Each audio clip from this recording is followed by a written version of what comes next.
Shalom, saudara yang kasih Tuhan Yesus Kristus. Kembali berjumpa di dalam program Bible Study CK7. Malam hari ini kita akan melanjutkan pelajaran kita dari Kejadian pasal yang ke-38. Kita akan mempelajari satu kisah sisipan di tengah-tengah narasi perjalanan Yusuf. Kita akan melihat bagaimana kehidupan Yehuda yang nanti akan bertemu dengan Tamar, menantunya. Seperti apa kisah yang akan kita pelajari ini? Mari sebelum kita membaca dan merenungkan, kita datang kepada Tuhan. Kita minta tuntunan dan arahan Tuhan. Supaya ketika kita membaca, merenungkan ini, kita betul-betul mendapatkan inti dari rencana Tuhan di dalam hidup kita. Kita sembah Dia, saudara. Haleluya. Haleluya, Yesus. Engkau Allah satu-satunya dalam hidup kami, yang bertahta, yang berdaulat penuh. Terima kasih Tuhan, terima kasih Bapa, terima kasih Yesus. Engkau Tuhan yang setia, waktumu selalu yang terbaik.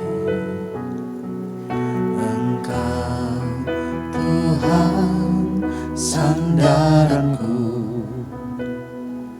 dan ku hanya kan berharap padamu. Satu-satunya yang ku andalkan, satu-satunya yang ku percaya. Engkau sumber kekuatan, sumber pengharapan, sumber kedamaian. Satu-satunya yang ku andalkan, satu-satunya yang ku percaya. Engkau Tuhan memberkati, Tuhan penyembuhku, Tuhan pemulihku. Amin Tuhan. Engkau Tuhan yang setia, waktumu selalu yang terbaik. Engkau Tuhan sandaranku, dan ku hanya kan berharap padamu. Satu-satunya yang ku andalkan, satu-satunya yang ku percaya. Engkau sumber kekuatan, sumber pengharapan, sumber kedamaian. Satu-satunya yang ku andalkan, satu-satunya yang ku percaya. Engkau Tuhan memberkati, Tuhan penyembuhku, Tuhan pemulihku. Satu-satunya yang ku andalkan, Amin. satu-satunya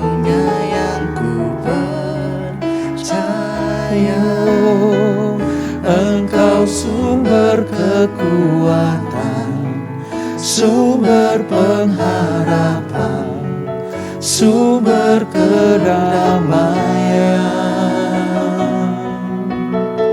Satu-satunya yang ku andalkan, satu-satunya yang ku percaya. Engkau Tuhan memberkati, Tuhan penyembuhku, Tuhan pemulihku. Satu-satunya yang ku andalkan, satu-satunya yang ku percaya.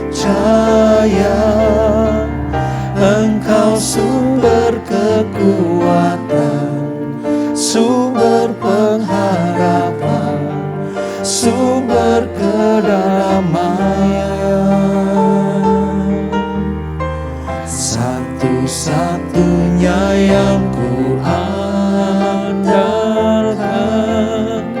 satu-satunya yang ku percaya. Engkau Tuhan memberkati, Tuhan penyembuhku, Tuhan pemulihku. Engkau Tuhan memberkati, Tuhan penyembuhku, Tuhan pemulihku. Engkau Tuhan memberkati, Tuhan penyembuhku, Tuhan pemulihku. Haleluya, haleluya, haleluya. Kau satu-satunya pribadi yang menyembuhkan kami, yang memulihkan kami Tuhan. Kau satu-satunya Allah yang bertahta,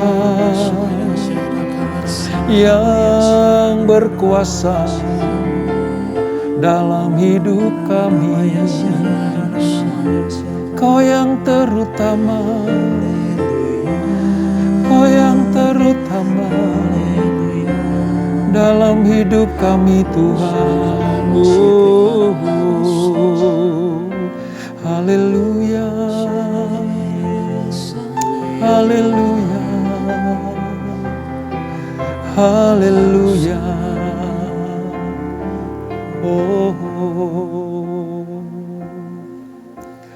Yang terutama di dalam hidup ini, meninggikan nama Yesus. Yang terutama di dalam hidup ini, memuliakan namanya. Haleluya, haleluya. Saya mencinta Yesus. Haleluya, haleluya. Saya mencinta Yesus. Ini ikrar kami kepadamu Tuhan. Yang terutama di dalam hidup ini, meninggikan nama Yesus. Yang terutama di dalam hidup ini, memuliakan namanya. Haleluya,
Yesus.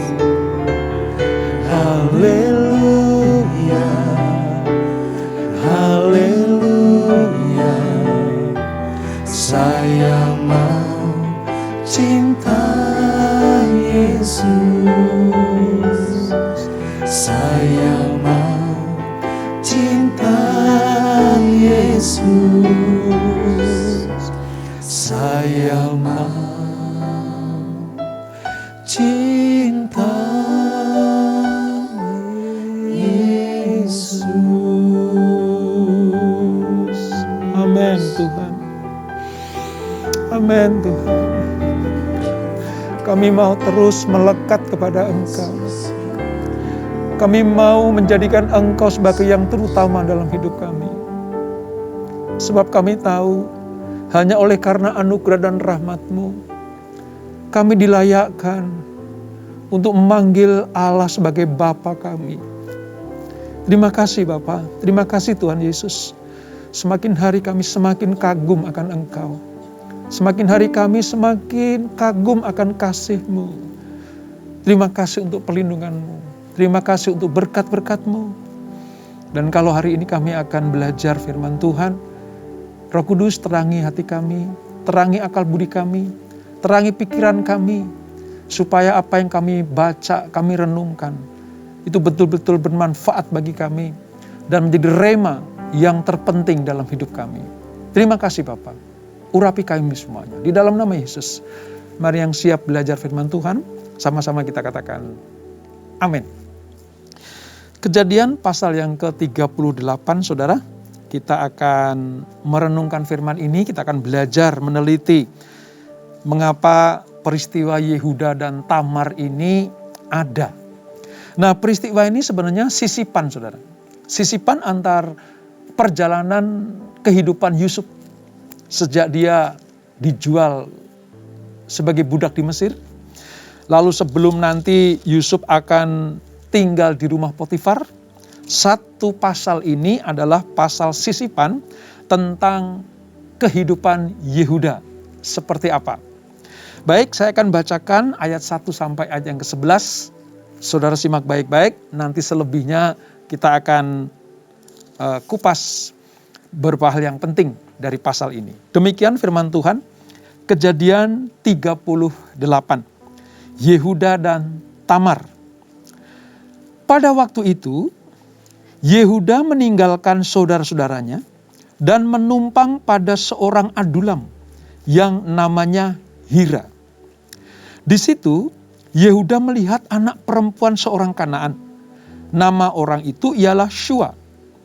Lalu Yehuda kawin dengan perempuan itu dan menghampirinya. Perempuan itu mengandung, lalu melahirkan seorang anak laki-laki dan menamai anak itu Er.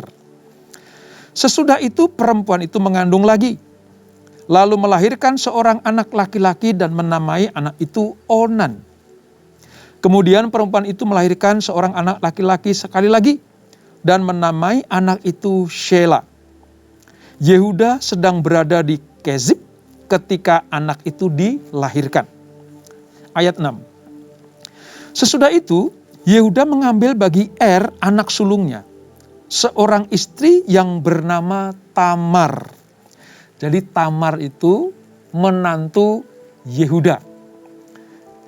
Tamar kawin dengan anak sulung Yehuda, namanya Er. Tetapi Er, anak sulung Yehuda itu adalah jahat di mata Tuhan. Maka Tuhan membunuh dia. Lalu berkatalah Yehuda kepada Onan, hampirilah istri kakakmu itu, kawinlah dengan dia sebagai ganti kakakmu, dan bangkitkanlah keturunan bagi kakakmu. Tetapi Onan tahu bahwa bukan ia yang empunya keturunannya nanti. Sebab itu, setiap kali ia menghampiri istri kakaknya itu, ia membiarkan maninya terbuang, supaya ia jangan memberi keturunan kepada kakaknya. Tetapi yang dilakukan itu adalah jahat di mata Tuhan, maka Tuhan membunuh dia juga. Jadi setelah suami Tamar yaitu itu mati, saudara, Yehuda bilang gini sama anak yang kedua, namanya Onan. Sekarang kamu melanjutkan untuk menikahi, mengambil istri kakakmu, yaitu Tamar. Apa yang terjadi? Onan berbuat jahat di mata Tuhan karena tidak ingin punya keturunan dari Tamar. Maka Tuhan marah sehingga apa? Onan juga mati. Jadi mati, Onan juga mati. Ayat 11. Lalu berkatalah Yehuda kepada Tamar, menantunya itu, tinggallah sebagai janda di rumah ayahmu, sampai anakku Shelah itu besar. Anak yang ketiga, Shelah itu, saudara. Sebab pikirnya, jangan-jangan ia mati seperti kedua kakaknya itu. Maka pergilah Tamar dan tinggal di rumah ayahnya. Nah, saudara, dari yang kita baca ini, kita punya gambaran tentang kehidupan Yehuda itu seperti apa, saudara. Ada satu hal yang diperbuat oleh Yehuda yang salah pilih, ya, salah menentukan kehidupan. Sehingga akhirnya apa? Terjadi tragedi kehidupan di dalam kehidupan Yehuda ini. Dan mari kita lihat, saudara. Di tengah-tengah narasi tentang karir Yusuf di Mesir, penulis kitab Kejadian menyisipkan kisah tentang keterlibatan Yehuda yang memalukan di antara orang-orang Kanaan. Yehuda adalah seorang anggota terkemuka dalam keluarga Yakub sebenarnya. Dia dipersiapkan untuk menjadi pemimpin rohani yang akan melahirkan para raja-raja bagi orang Israel. Orang yang ditetapkan untuk menjadi saluran berkat bagi seluruh janji Allah yang telah diberikan kepada kehidupan anak-anak Yakub melalui Abraham nenek moyangnya. Dan kepada angkatan-angkatan kemudian. Nama Yehuda akan menonjol di dalam garis keturunan Mesias nanti. Dan lewat Yehudalah nanti akan banyak lahir raja-raja yang luar biasa. Tapi mengapa peristiwa ini nanti terjadi? Saya ingin kasih sedikit narasi tentang kelanjutan kisah ini, saudara. Singkat cerita begini, di ayat berikutnya, ketika Tamar pulang ke rumah ayahnya, dia ingat janji Yehuda bahwa akan memberikan Shelah, anak ketiga, sebagai apa? Pengganti dan Onan. Tetapi Yehuda sudah memiliki niat yang jahat, nggak akan dikasih. Karena apa? Karena takut nanti Shelah juga mati seperti kakak-kakaknya. Nah, singkat cerita, tinggallah Tamar di rumah ayahnya. Nah, satu kali, saudara, ketika Yehuda, istrinya juga sudah mati, dia mengadakan pengguntingan bulu domba. Tanpa diketahui, dia pergi ke kota di mana Tamar itu tinggal.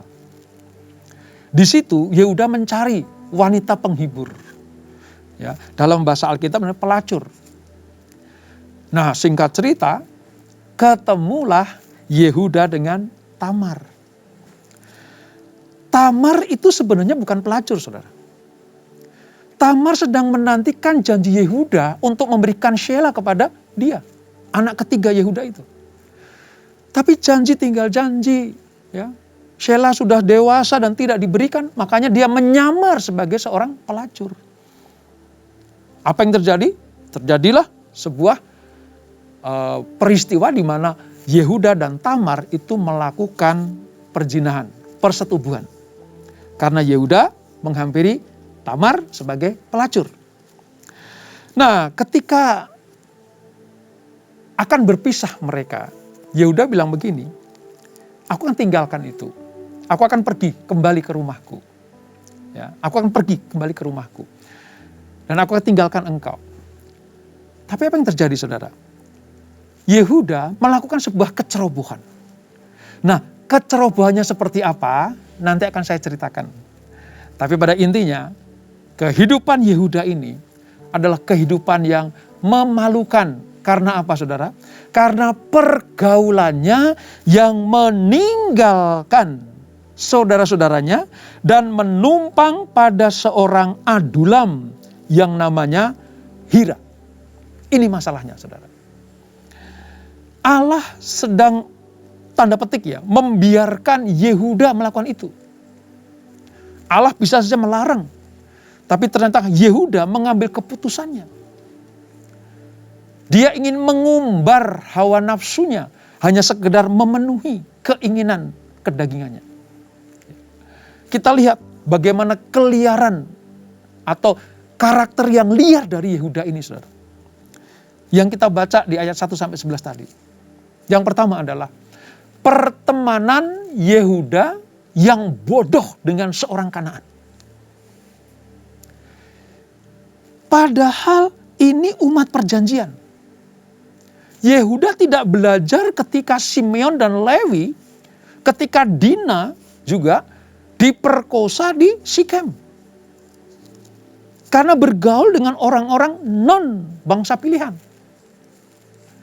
Dari sini kita bisa melihat, Yehuda tidak belajar dari peristiwa Dina. Yehuda tidak belajar dari peristiwa Simeon dan Lewi yang membantai habis orang Sikem. Yehuda hanya ingin mementingkan keinginan kedagingannya, maka dia bergaul. Ya. Yang akrab, udah bergaul akrab lagi, saudara. Dengan siapa? Seorang Kanaan namanya Hira di wilayah Adulam. Ini bentuk kesalahan Yehuda yang pertama. Yang kedua, Yehuda bukan hanya bergaul, tetapi juga mengambil istri orang Kanaan.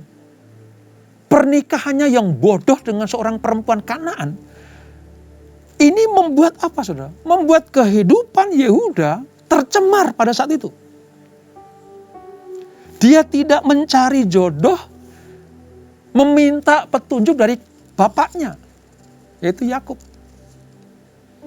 Padahal pada zaman dulu, saudara, jodoh itu dicarikan oleh orang tua. Dan dalam hal ini, Yehuda terjerumus mengikuti cara-cara orang Kanaan. Dia terjerumus ke dalam perkawinan yang memalukan dan membahayakan dirinya, serta membahayakan seluruh anggota keluarganya. Ini yang kedua. Yang pertama tadi bergaul dengan orang Kanaan, dan yang kedua mengambil istri perempuan Kanaan. Lalu yang ketiga, saudara, bentuk liarnya Yehuda adalah anak-anak Yehuda dari perempuan Kanaan itu diatur sedemikian rupa untuk mendapatkan perempuan Kanaan juga. Yehuda dari perempuan Kanaan ini punya 3 anak. Onan, dan Shelah. Tadi saya jelaskan. Ya. Pada usia muda, Yehuda sudah menikah dengan perempuan Kanaan. Nah, anak-anaknya juga di usia muda dikawinkan juga dengan perempuan Kanaan. Jadi dari sini kita bisa melihat bagaimana budaya Kanaan sudah merasuk dalam kehidupan Yehuda. Itulah sebabnya mengapa, saudara, Yehuda seperti kehilangan kendali sebagai bangsa pilihan. Sebab bergaul dengan orang Kanaan, mengambil istri orang Kanaan, lalu menikahkan anaknya yang sulung dengan perempuan non kehidupan anak perjanjian, sehingga menghasilkan tragedi yang luar biasa. Mati, Onan mati, lalu Yehuda menghampiri Tamar yang notabene adalah menantunya, tapi dianggapnya sebagai pelacur. Rusak memang, saudara. Oleh sebab itu kita belajar bagaimana pergaulan yang baik itu harus dipertahankan. Sebab pergaulan yang buruk akan merusak pergaulan yang baik. Mungkin banyak orang berkata, enggak Pak, saya akan menangkan orang yang jelek itu supaya baik seperti saya. Saya ingin membawa orang yang buruk itu supaya datang kepada terang, yaitu Tuhan Yesus Kristus. Kadang memang punya rencana seperti itu. Tapi pertanyaannya, sekuat iman apa dalam dirimu sehingga engkau mau membawa orang yang di luar perjanjian Allah masuk di dalam kehidupan perjanjian Tuhan? Sekuat apa imanmu untuk membawa orang-orang non-Kristen masuk ke Kristen? Misalnya seperti itu. Kalau saudara hanya ingin menuruti kedagingan, saya mau katakan begini, peristiwa seperti Yehuda ini akan terjadi, saudara. Kalau motivasi kita bergaul dengan orang-orang yang berkelakuan buruk, ya, Kalau motivasi kita hanya mencari keuntungan, kenikmatan, kedagingan, nanti akan menghasilkan peristiwa-peristiwa yang buruk seperti yang dialami oleh Yehuda ini. Nah, tadi saya katakan ya, keluarga Yehuda di mana dia kawin dengan orang Kanaan itu membuat carut marut kehidupan Yehuda pada awal perjalanan kehidupannya, saudara. Nah, ada satu peristiwa menarik, saudara, bahwa ada pernikahan yang menyambung kakak ipar atau kakaknya yang meninggal. Ya, saya mau jelaskan sedikit ya, tentang apa perkawinan ini, tentang peristiwa Onan ini, saudara. Di dalam ayat yang ke-9, saya ulang, saya bacakan ya ayat 9. Tetapi Onan tahu bahwa bukan ia yang empunya keturunan nanti. Sebab itu setiap kali ia menghampiri istri kakaknya itu, ia membiarkan maninya terbuang, supaya ia jangan memberi keturunan kepada kakaknya. Jadi dalam tradisi timur dekat kuno sana, saudara, ada namanya hukum pernikahan Levirat. Pernikahan Levirat itu begini, melanjutkan kehidupan pernikahan kakaknya. Tadi kan mati ya. Sudah mati karena berbuat jahat. Lalu Onan melanjutkan menikah dengan kakak iparnya, yaitu Tamar. Ketika Onan mati, harusnya melanjutkan Shelah. Jadi itu sah. Zaman dulu sah, saudara. Namanya hukum pernikahan Levirat. Melanjutkan untuk mendapatkan keturunan bagi Yehuda. Jadi tujuan Yehuda memberikan Tamar kepada Onan supaya dapat keturunan.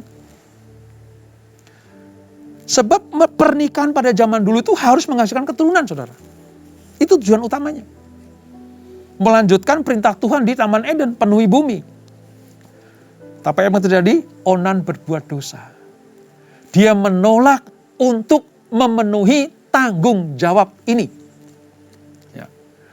Sehingga apa? Setiap kali dia bersetubuh dengan Tamar, dia tidak menginginkan punya anak dengan cara membuang spermanya, tidak masuk dalam rahim Tamar ini. Nah, Allah mengambil nyawanya, Allah mengambil nyawa Onan karena ia tidak bersedia memberikan anak kepada Tamar. Pada zaman itu berdosa, saudara, sangat berdosa. Nah, praktek yang dilakukan oleh Onan itu, ya, nanti pada masa-masa modern, saudara akan temukan istilah di dalam kehidupan manusia itu namanya onani. Ya, onani. Dari kata onan itu sebenarnya melakukan aktivitas seks seperti yang dilakukan oleh Onan. Dan ini jahat di mata Tuhan. Jahat di mata Tuhan. Makanya kepada anak-anak muda, anak-anak remaja, generasi Yeremia, ayo jaga kekudusan. Kelakuan-kelakuan dunia yang mencari kepuasan, kedagingan dengan cara-cara yang tidak benar, motivasi yang tidak benar, seks sebelum nikah, ya, itu juga jahat di mata Tuhan. Jangan sampai dipukul oleh Tuhan seperti Onan ini. Oleh sebab itu, jaga kekudusan, ya saudara, itu yang Tuhan mau. Nah, dari kisah ini, saudara, mungkin kita akan bertanya-tanya begini, mengapa ya? Dari semua anak Yakub, di mana Tuhan Yesus itu berasal, kok dari suku Yehuda yang melakukan pelanggaran seperti ini? Seandainya Yehuda tidak melakukan hal yang seperti itu, wajarlah Tuhan Yesus itu lahir dari keturunan Yehuda. Tapi sekalipun Yehuda melakukan kesalahan-kesalahan seperti ini, kok Tuhan mau lahir dari suku ini? Karena Yesus nanti keluar dari suku Yehuda. Seandainya kita harus menilai sifat Yehuda berdasarkan cerita ini, saudara, maka kita tidak akan berkata, Yehuda, engkau akan terpuji oleh saudara-saudaramu. Engkau akan dipuji oleh saudara-saudaramu. Dalam Kejadian 49 nanti. Karena apa? Lewat suku ini akan lahir juru selamat, saudara. Nah, saya mau katakan begini, saudara, bahwa Alkitab itu adalah Alkitab yang buku yang sangat jujur. Buku yang sangat jujur. Setiap perilaku tokoh-tokoh di dalamnya tidak ada yang disembunyikan. Abraham bersalah, diungkit. Ya, Adam bersalah sebelumnya Abraham ya, diungkit. Nuh bersalah, diungkit. Yehuda bersalah, diungkit. Sebelumnya siapa? Ishak, Yakub bersalah, diungkit. Jadi Alkitab yang suci, Alkitab yang kudus ini menjadi sebuah kitab yang benar karena kejujurannya juga. Yehuda tidak ditutup-tutupi pelanggarannya. Walaupun dia akan melahirkan, menurunkan keturunan ilahi, namanya Mesias, yaitu Tuhan Yesus Kristus. Dari sini kita bisa melihat ya, bahwa manusia yang sudah melakukan kesalahan seperti apapun, karena pada nantinya Yehuda setelah tahu bahwa menantunya yang dihampiri sebagai perempuan nakal atau pelacur itu adalah Tamar, itu menantu yang baru dikenali, saudara. Sejak saat itu Yehuda bertobat dan tidak menghampiri Tamar lagi. Mari kita lanjutkan sedikit, saudara. Ya, Tamar memang salah. Tetapi tindakan Yehuda lebih salah lagi. Karena perbuatannya apa, saudara? Menciderai anak perjanjian. Menciderai anak perjanjian. Itulah sebabnya kenapa Yehuda harus diproses Tuhan.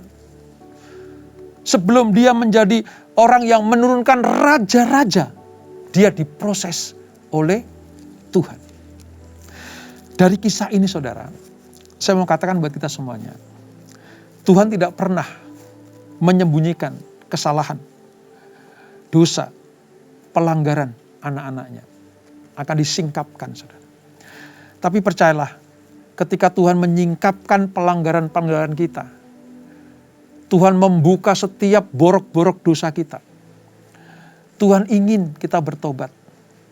Tuhan ingin kita kembali kepada kasih karunia-Nya. Oleh sebab itu, mari, dari apa yang kita baca ini, dari peristiwa Yehuda yang menghampiri menantunya sendiri, ya, mencari pelacur di wilayah Kanaan pula, membuat Yehuda kehidupannya tercoreng. Tapi sekali lagi puji Tuhan, Yehuda tidak meneruskan dosa itu.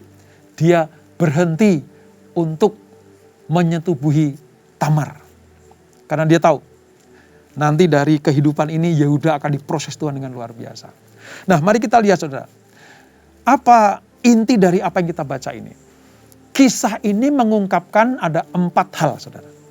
Yang pertama, standar-standar moral yang dilanggar oleh anak-anak perjanjian, khususnya yang dilakukan oleh Yehuda ini, itu kontras sekali dengan kemurnian iman Yusuf.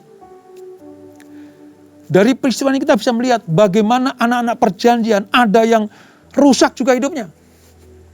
Ada yang tidak benar juga. Sangat kontras dengan apa? Iman Yusuf. Perbuatan Yusuf, adik Yehuda ini. Yusuf mempertahankan kesucian, kemurnian imannya. Menjaga kehidupan hidupnya tetap kudus. Dia menjaga kemurnian kehidupan supaya apa? Lewat hidupnya nama Tuhan dipermuliakan. Dan dia akan dipakai Tuhan dengan luar biasa. Tapi Yehuda seperti itu, kontras, saudara. Sangat bertolak belakang. Oleh sebab itu kita belajar, ya, mana yang kita pilih.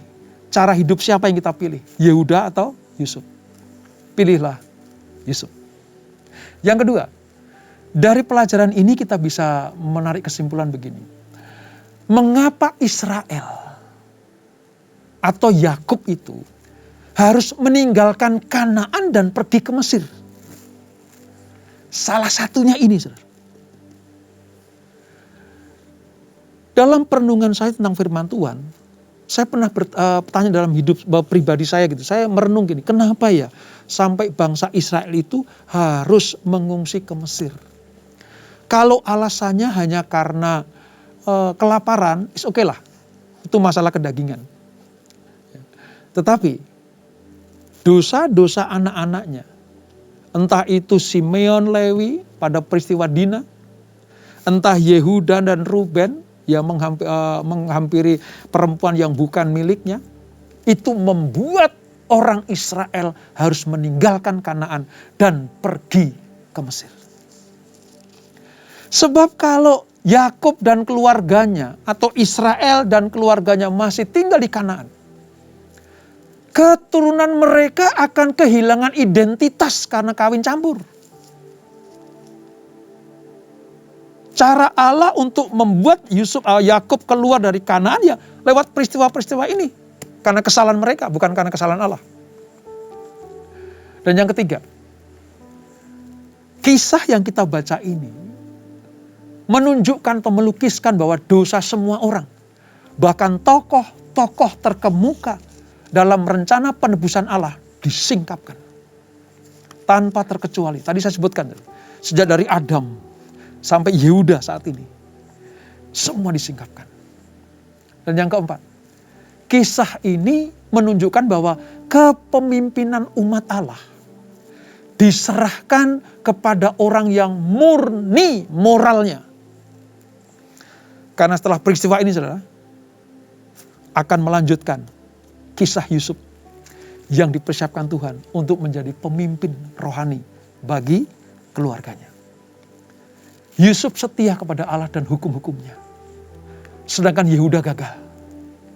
Standar yang sama berlaku bagi kita semuanya. Siapa yang murni moralnya, siapa yang benar imannya di mata Tuhan, akan dipakai Tuhan dengan luar biasa.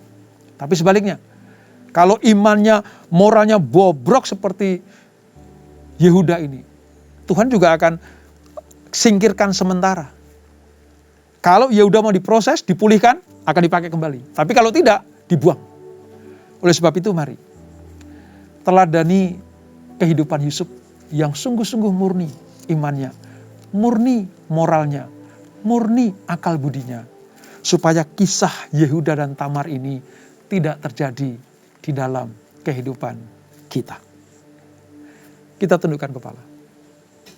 Bapak, terima kasih untuk pembelajaran pada hari ini. Kisah tentang Yehuda dan Tamar menggambarkan sebuah kisah yang sungguh sangat kotor dan tidak berkenan kepada Tuhan. Ini terjadi karena Yehuda bermain-main dengan pergaulan. Dia menikmati pergaulan dengan orang Kanaan, mengambil istri orang Kanaan, dan melahirkan anak-anak keturunan dari Kanaan. Tabiat karakter kehidupannya mulai mirip dengan orang Kanaan. Oleh sebab itu Tuhan izinkan peristiwa memalukan itu terjadi. Tapi puji Tuhan, Yehuda bertobat, tidak menghampiri Tamar kembali. Tapi sungguh selesai, masalah ini selesai bagi Yehuda. Kami belajar bagaimana kontradiksi antara Yehuda dan Yusuf. Di satu sisi Yusuf menjaga kemurnian imannya, menjaga kekudusan moralitasnya. Tapi Yehuda liar di dalam kehidupannya. Kami mau belajar seperti Yusuf. Di tengah-tengah saintifikasi, di tengah-tengah ujian iman dan moral, Yusuf tetap kuat dan menang. Tuhan, kami tidak bisa melawan godaan iblis dan setan secara sendirian. Kami minta kuat kuasa Roh Kudus. Terangi kami semuanya, terangi anak-anak-Mu. Ingatkan kami supaya kami tetap hidup dalam kekudusan dan kebenaran. Supaya glorifikasi itu, mahkota kehidupan itu, akhirnya kami dapatkan. Kuatkan kami Tuhan, ingatkan kami. Setiap kali berdoa dalam Bapa kami, yaitu jauhkanlah kami dari pencobaan. Supaya kami tetap hidup benar di depan mata-Mu. Terima kasih Bapak. Berkati anak-anak-Mu. Berkati keluarga demi keluarga. Berkati anak-anak muda, generasi Yeremia. Supaya mereka menjaga kekudusan hidupnya. Tidak melakukan dosa seperti Yehuda. Tidak melakukan dosa seperti Onan. Tapi mereka menjaga kehidupan tetap murni, kudus, tak bercacat celah di mata Tuhan. Berani menolak dosa. Berkomitmen untuk menyenangkan hati Tuhan. Berkati kami semua Tuhan. Berkati keluarga-keluarga yang ada. Kami percaya lewat Bible study ini, kami semakin mengenal Tuhan dan mencintai Tuhan Yesus. Sebelum kami berpisah, kami siapkan hati kami terima berkat yang daripada-Mu. Kekasih Kristus, arahkan hatimu kepada Tuhan. Terimalah berkat kasih anugerah dari Allah Bapa yang berlimpah-limpah di dalam anaknya yang tunggal Tuhan Yesus Kristus. dan persekutuan yang manis dalam Roh Kudus menyertai kita semuanya. Mulai saat ini sampai Maranatha, Tuhan datang kedua kali menjemput kita semuanya. Dibawa masuk dalam perjamuan kawinan domba, menikmati kemuliaan, kekal sampai selama-lamanya. Yang diberkati, sama-sama kita katakan, amin. Tuhan Yesus memberkati.